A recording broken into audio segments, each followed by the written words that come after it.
আপনি কি বিএ ও এম এর জন্য অনলাইনে বেস্ট কোচিং নিতে চান? বাংলা অনার্সে ভালো রেজাল্ট করতে চান? তাহলে আজই আসুন নম্বর 1 কোচিং সেন্টার প্রান্তিক গাইডে। আমাদের অভিজ্ঞ শিক্ষক ও লেখক রাজস্বী হালদার যত্ন সহকারে ক্লাস করান। হাই কোয়ালিটি নোটস ও 100% কমন সাজেশন।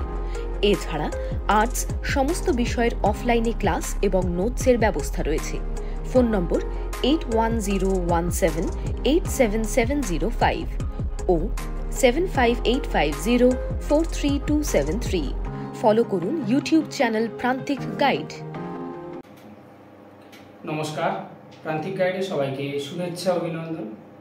আজ আমি নিয়ে এসেছি কলকাতা বিশ্ববিদ্যালয় BA second semester Bangla honours বা মেজর সিসি 2 পেপারের সাজেশন।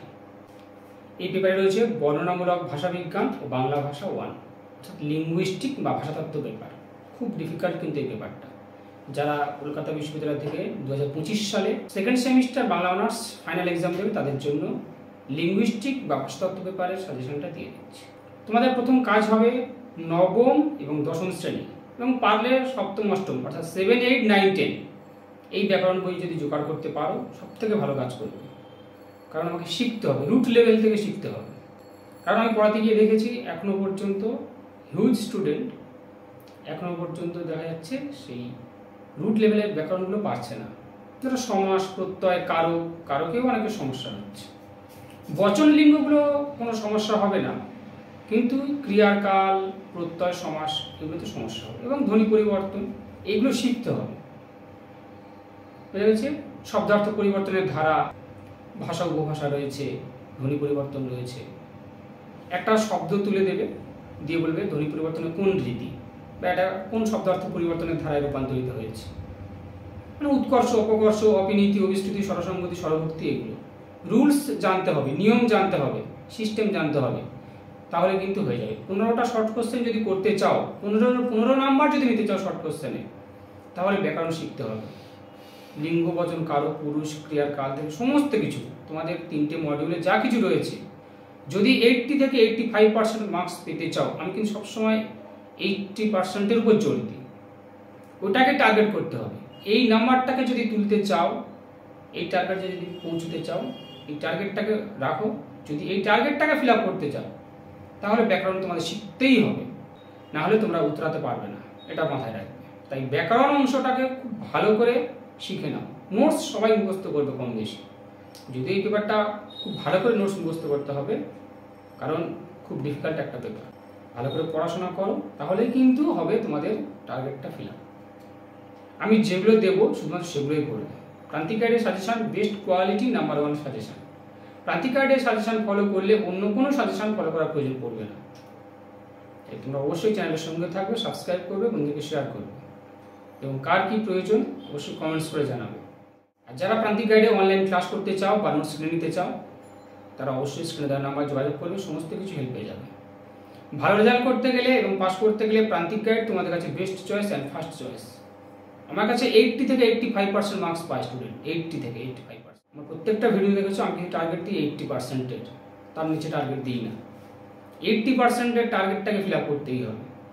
যদি তোমরা এডুকেশনটাকে নিয়ে আগামী দিনে এগিয়ে যেতে চাও, আমি যদি মনে করি যে আমি পড়াশোনা করবো, আরও উচ্চশিক্ষায় শিক্ষিত হব, উচ্চশিক্ষা লাভ করবো, তাহলে কিন্তু 80%-এর নিচে কিন্তু ভাববে না কেউ।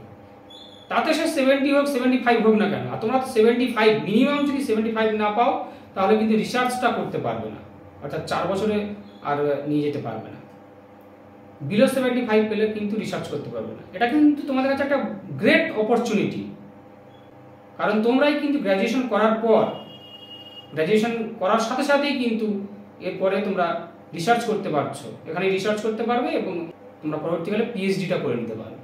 এই পিএইচডির অপরচুনিটিটা আমাদের সময় ছিল না, যেটা তোমরা পাচ্ছ। আমরা এই সুযোগ পেলে তো মানে লুফেই নিতাম। যদি এই সুযোগ আমাদের থাকতো, আমরা তো লুফেই নিতাম। তোমরা এই সুযোগটাকে কাজে লাগাও। গ্র্যাজুয়েশন করার পরে তোমরা পিএইচডি করতে পারছো, আর 75 পেলে তোমরা 4 বছরে নিয়ে যেতে পারছো। মানে এত বড় একটা গোল্ডেন অপরচুনিটি বলা যায়, গোল্ডেন অপরচুনিটি। এই সুযোগ কিন্তু সবার ভাগ্যে আসে না, তাই এই সুযোগটাকে তোমরা কাজে লাগাও। তাই 75% অবশ্যই চাই, টার্গেট 80 থেকে 85%। একদম পেতেই হবে। কেন হবে না সেটা আমাকে অবশ্যই কমেন্টসে জানাবে, কেন হবে না। যে আমার এই সমস্যা, আমার ফোন নাম্বার দেওয়া রয়েছে, অবশ্যই যোগাযোগ করে নেবে। আমি মনে করি সম্ভব, পৃথিবীতে সবই সম্ভব, মানুষের পক্ষে সবই সম্ভব।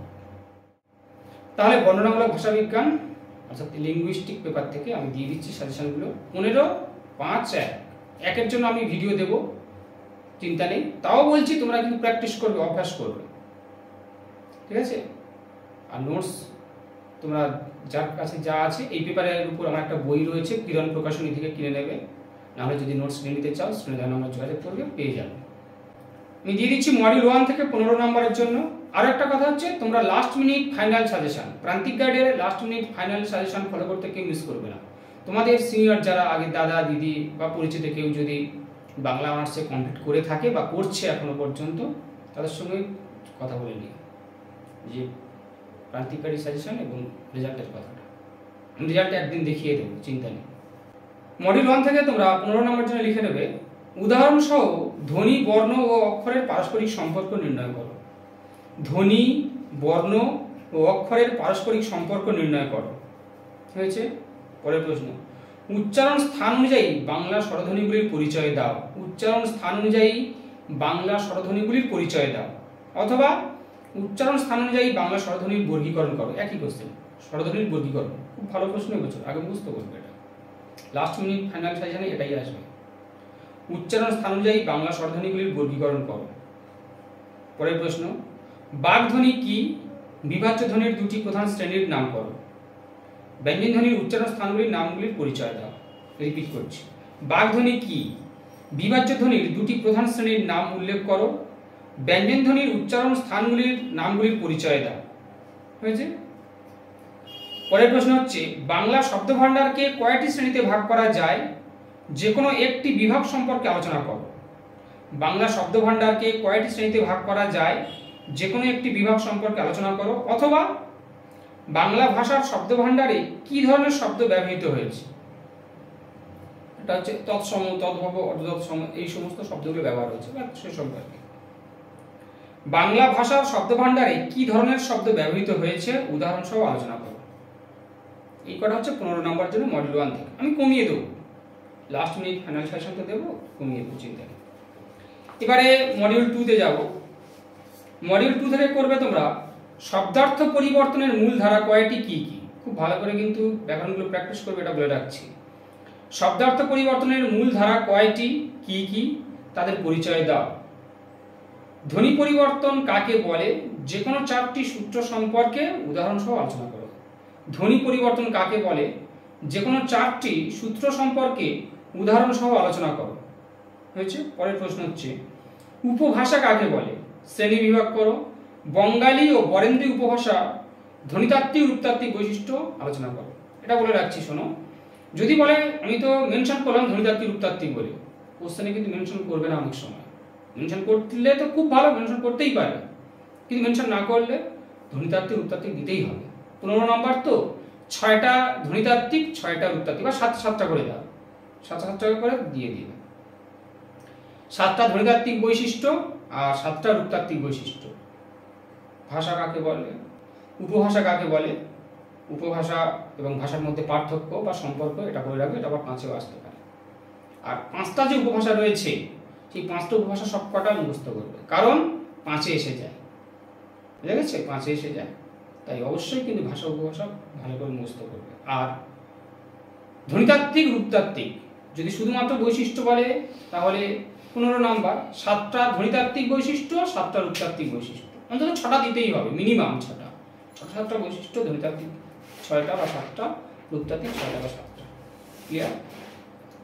ধ্বনি পরিবর্তনের কারণগুলি উদাহরণ সহ আলোচনা করো। ধ্বনি পরিবর্তনের কারণগুলি উদাহরণ সহ আলোচনা করো।